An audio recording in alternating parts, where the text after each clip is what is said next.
नमस्कार विद्यार्थी मित्रांनो, आज आपण या ठिकाणी इयत्ता 11वी वाणिज्य, ज्याला आपण कॉमर्स असं म्हणतो. आता विद्यार्थ्यांनो, आपण या फील्डमध्ये किंवा या शाखेमध्ये आपण नवीन प्रवेश केला. या ठिकाणी आपल्यापैकी कुणी सायन्स मधून, कुणी आर्ट मधून, कुणी कॉमर्स मधून आपल्या मित्रमैत्रिणींनी प्रवेश या ठिकाणी घेतलेले आहे. तर हे प्रवेश घेतल्यानंतर या ठिकाणी आपल्याला वाणिज्य किंवा कॉमर्स हा विषय आपण ज्यावेळेस निवडला त्यावेळेस अतिशय उत्कृष्ट विषय हा आपण निवडलेला आहे. आपण वेगवेगळ्या शाळेमधून या ठिकाणी आपल्या महाविद्यालयात कॉमर्स शाखेला प्रवेश घेतलेला आहे. वेगवेगळ्या माध्यमांमधून आपण या ठिकाणी आलेला आहात. तर ह्या कॉमर्स फील्ड मध्ये आपल्याला नवीन शिकण्यासारखं किंवा नवीन गोष्टी ज्या शिकायच्या आहेत, ह्या गोष्टी शिकत असताना आपल्याला या विषयामध्ये अनेक नवनवीन बाबी या आपल्याला अभ्यासाला मिळतात. बरेचसे असे विषय आहेत की जे आपल्याला या विषयामध्ये किंवा या शाखेमध्ये आपल्याला हे नवीन विषय अभ्यासाला मिळतात. तर हे नवीन विषयामध्ये बऱ्याचशा विद्यार्थ्यांची ओळख ही राहून जाते. पण हे विषय जे असतात, कॉमनली पर्यावरण हा विषय जो आहे, आपल्याला पर्यावरण प्रोजेक्ट साठी विषय हा कॉमन विषय आहे. इंग्रजी, मराठी हे जे 3 विषय जे आहेत हे कॉमन विषय आर्ट, सायन्स आणि कॉमर्स साठी कॉमर्स असेल. तर आपल्याला अभ्यासाचे कोणते विषय महत्वाचे, आपल्या फॅकल्टीशी संबंधित विषय, सगळ्यात महत्वाचा विषय आणि आपल्या कॉमर्स फॅकल्टीच्या विद्यार्थ्यांना जे 12वीचं बोर्डाचं मार्कशीट येत असतं, त्या मार्कशीटवर सगळ्यात जास्त मार्क असणारा विषय हा बुक कीपिंग अँड अकाउंटन्सी.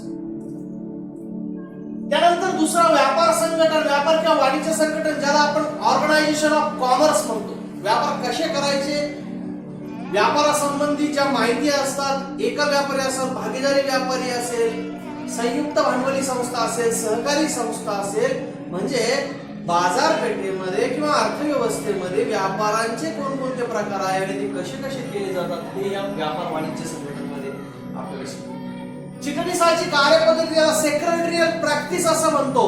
ज्या व्यापार संघटना आहेत, एकल व्यापारी असेल, भागीदारी संस्था असेल, संयुक्त स्कंद प्रमंडळ असतील, सहकारी संस्था असतील, भांडवली संस्था असतील, या सगळ्या संस्थांमध्ये हा चिटणीस हा महत्वाची भूमिका बजावत असतो, ज्याला आपण सचिव म्हणतो. सचिवाची कार्यपद्धती, चिटणीसाची कार्यपद्धती और सेक्रेटरियल प्रॅक्टिस. मग हा विषय, मग त्या चिटणीसांनी काय काय बाबी करायच्या असतात. आज एखाद्या संस्थेचा,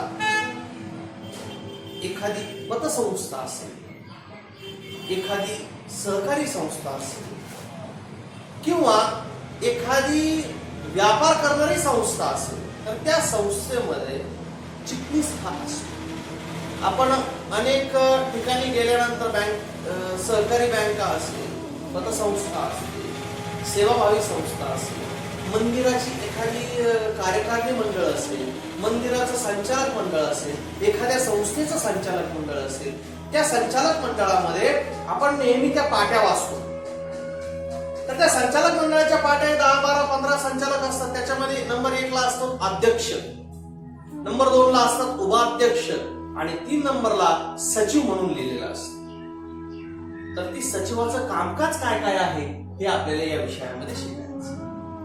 नंतर अर्थशास्त्र, इकॉनॉमिक्स, जागतिक अर्थव्यवस्था, भारतीय अर्थव्यवस्था संबंधी सगळ्या काही आर्थिक घडामोडी या इकॉनॉमिक्स मध्ये आपल्याला पाहिजे. पण याच्यामध्ये महत्वाचा करून आपल्याकडे विषय बुक कीपिंग अँड अकाउंटन्सी हा बऱ्याच विद्यार्थ्यांचा जिव्हाळ्याचा विषयही असतो आणि एक मनामध्ये न्यूनगंड निर्माण करणाराही विषय असतो. या विषयाबद्दल भीती बाळगायचं कारण नाही. बुक किपिंग अँड अकाउंटन्सी मराठीमध्ये त्याला म्हणलं जातं पुस्तपालन आणि लेखाकर्म. पुस्तपालन आणि लेखाकर्म. एखाद्या दुकानात गेलो तर एखाद्या दुकानदाराची रोज किर्द वही असते, खाते वही असते, किंवा आपण दिवाळीला पूजत असतो त्या लाल कलरच्या वह्या, खतावणी आपण ज्याला म्हणतो, त्या खतावणीमध्ये जे व्यवहार आपल्याला करायचे असतात हेच व्यवहार सायंटिफिकली आपल्याला यामध्ये करायचे असतात, पण वेगळ्या पद्धतीने करायचे असतात, ऑनलाईनच्या हिशोबाने आपल्याला करायचे असतात.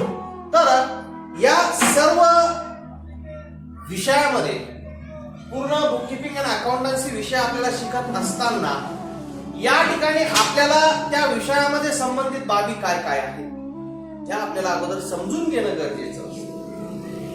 आणि अकाउंट म्हणजे खूप मोठी मॅथमॅटिकली प्रक्रिया असं समजणं योग्य नाही. कारण बुककीपिंग अँड अकाउंटन्सी याच्यामध्ये पोस्टिंगला फार महत्व असतं, व्यवहाराला महत्व असतं.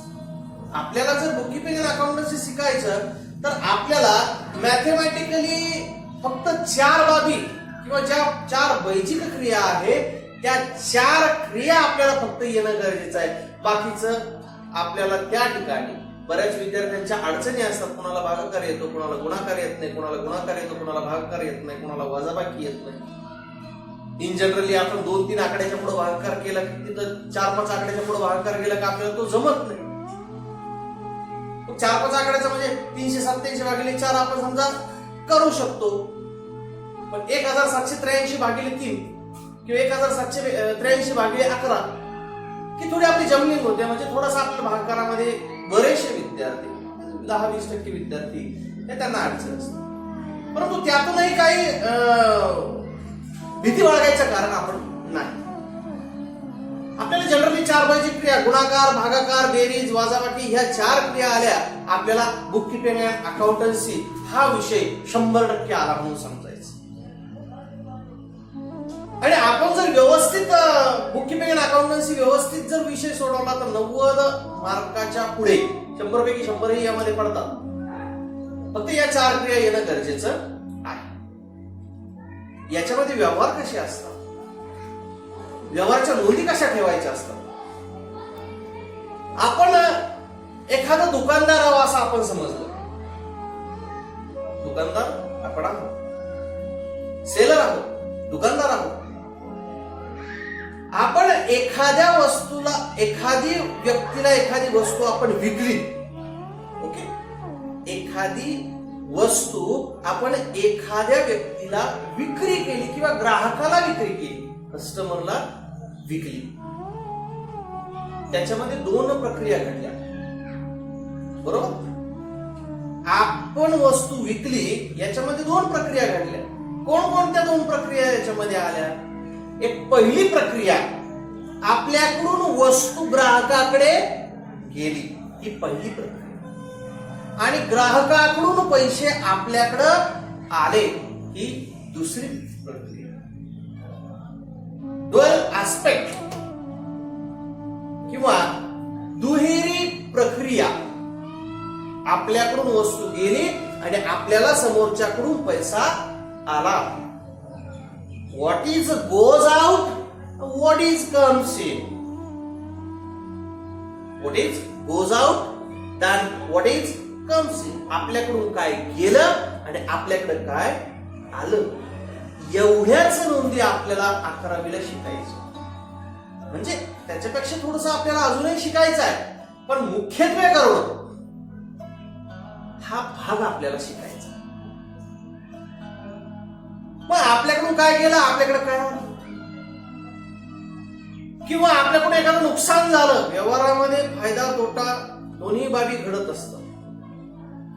मग आपल्याकडून एखादं नुकसान झालं, एखादे आपल्या दुकानामध्ये एखादी वस्तू आहे आपल्याकडून पडली आणि फुटली, की जी विक्रीसाठी आपण ठेवली.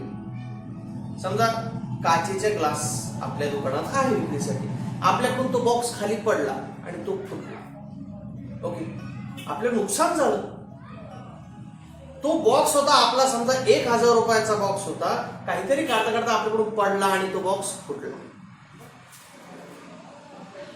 मग आता तो आपल्याला परत रिपेअर करता येत नाही, म्हणजे आपण 1,000 रुपये दिलेले, आपला तोटा झाला, लॉस झाला.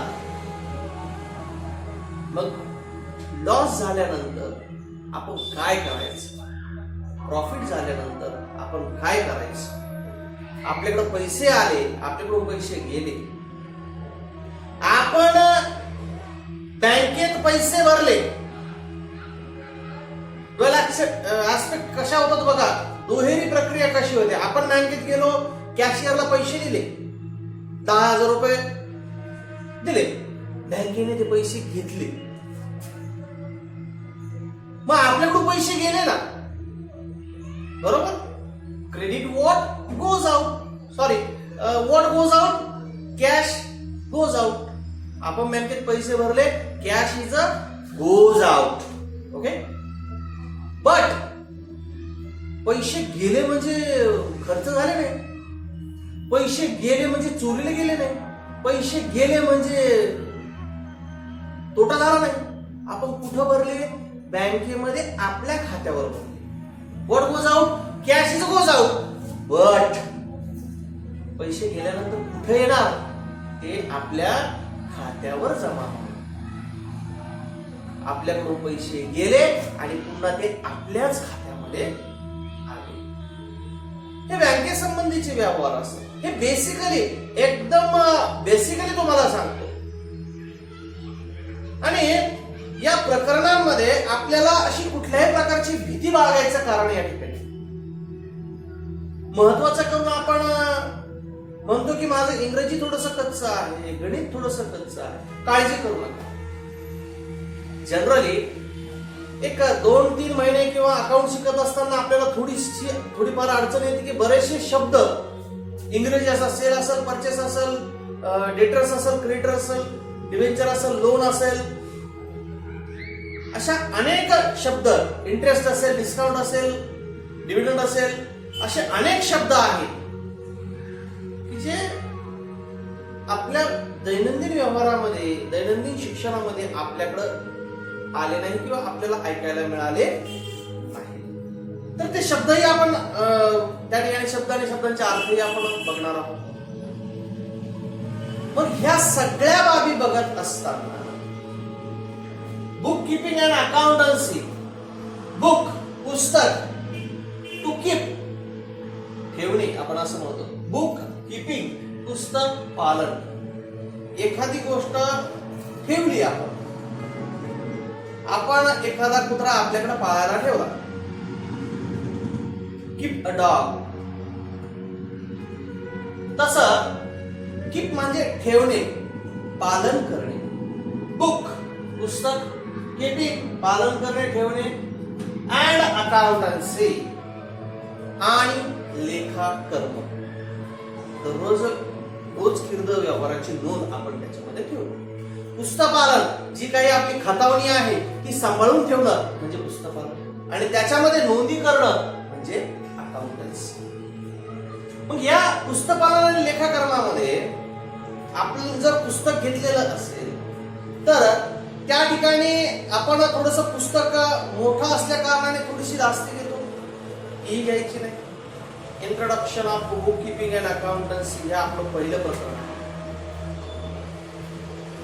बुक कीपिंग अँड अकाउंटन्सी हे आपलं पहिलं प्रकरण आहे. Introduction of bookkeeping and accountancy, पुस्तकपालन आणि लेखाकर्माची ओळख. या प्रकरणामध्ये अकाउंटशी संबंधित किंवा पुस्तकामध्ये ज्या ज्या काही पुस्तकपालन किंवा अकाउंटशी संबंधित ज्या ज्या काही बाबी आहेत त्या सर्व या पुस्तकामध्ये आहेत. अर्थ आणि संकल्पना असतील, व्याख्या असतील, पुस्तकपालनाचे वैशिष्ट्य किंवा बुक कीपिंगचे वैशिष्ट्य असतील, महत्व असेल, इम्पॉर्टन्स ऑफ बुक कीपिंग महत्व असतील, त्याच्यानंतर बुक कीपिंगची उपयुक्तता असेल, कुणाकुणाला उपयुक्त ठरतं, difference between book keeping and accountancy असेल. तर या सगळ्या आपल्याला क्षुल्लक बाबी या प्रकरणामध्ये आपल्याला पाहायला मिळतात. मग या प्रकरण अभ्यासात असताना डेटर असेल, क्रेडिटर्स असतील, बॅड डेट्स असतील, एक्सपेंडिचर असेल, इन्कम असेल, कॅपिटल असेल, रिव्हेन्यू असेल, डेफर्ड रिव्हेन्यू असेल, ट्रेड एक्सपेन्सेस असेल, ट्रेड डिस्काउंट असेल, कॅश डिस्काउंट असेल, सॉल्वंट असेल, इनसॉल्वंट असेल, हे जे काही सगळे शब्द आहेत हे आपल्याला नवीन आहेत आणि हे नवीन शब्द हे आपल्याला शिकायचे आहेत. अवघड यामध्ये कुठलीही गोष्ट नाही. आपण जर 12वीच्या विद्यार्थ्यांना अप्रोच झालो किंवा 12वीच्या विद्यार्थ्यांना भेटलो, अकाउंट हा विषय कसा आहे? एकदम सोपा. तर याच्यामध्ये हे जे काही अनेक शब्द आहेत हे आपल्या नवीन ओळखीचे आपल्याला वाटतात, हे आपल्याला याच्यामध्ये प्रामुख्याने शिकायचं आहे. मग याच्यामध्ये आपल्याला बुक किपिंग आणि अकाउंटन्सी हा विषय शिकत असताना, हा विषय अभ्यासत असताना काय काय आपल्याला त्याच्यामध्ये शिकायचं आहे हे प्रामुख्याने आपण त्याच्यामध्ये पाहणार आहोत. मग या विषयामध्ये मुख्यत्वे करून बुक किपिंग अँड अकाउंटन्सी हा विषय आपल्याला शिकायचा आहे.